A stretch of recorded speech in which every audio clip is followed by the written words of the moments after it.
Hello সবাইকে, কেমন আছো তোমরা? আমাদের আরও একটি নতুন ব্লগে তোমাদেরকে অনেক অনেক স্বাগত। আমরা কিন্তু খুব ভালো আছি, তোমরাও নিশ্চয়ই ভালো আছো। সকালে সব কাজকর্ম করে নিয়েছি, তারপরে রান্নাঘরে এসেছি। আজকে অনেক দিন পর রান্না করছি দই কাতলা, আর সাথে করেছিলাম মাছের মাথা দিয়ে পুঁই শাক। দুটো রেসিপি দুজনেরই খুব পছন্দের।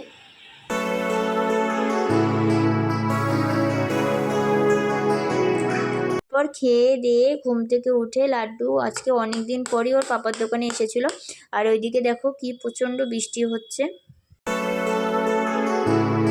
এরপর দোকান থেকে বাড়ি এসে লাড্ডুকে রাতের খাবারটা খাইয়ে দাইয়ে আমরা রেডি হয়ে নিয়েছি। আসলে আমাদের একটা জায়গায় ইনভিটেশন ছিল, তোমাদের দাদাভাইয়েরই এক বন্ধুর ছেলের নামকরণের অনুষ্ঠানে।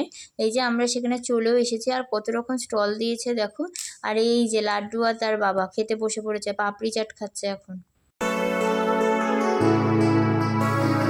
পাপড়ি চাট খাওয়া দাওয়ার পর আমরা চলে এসেছি মেন কোর্সে প্রচুর রকম আইটেম ছিল, আর প্রত্যেকটা আইটেম খুব টেস্ট ছিল। আমরা সবকটাই নিয়েছি অল্প অল্প করে। দেখো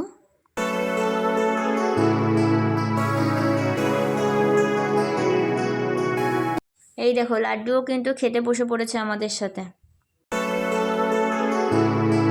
হঠাৎ খেতে খেতে লাড্ডু জুস দেখতে পেয়েছে, এই যে তার বাবা আবার একটুখানি জুস নিয়ে এসেছে। এবার বাবা তাকে বোঝাচ্ছে জুসটা ঠান্ডা, জুসটা গরম হোক, সে কিছুতেই মানছে না। তারপর এই দেখো জুস খাওয়ার পালা।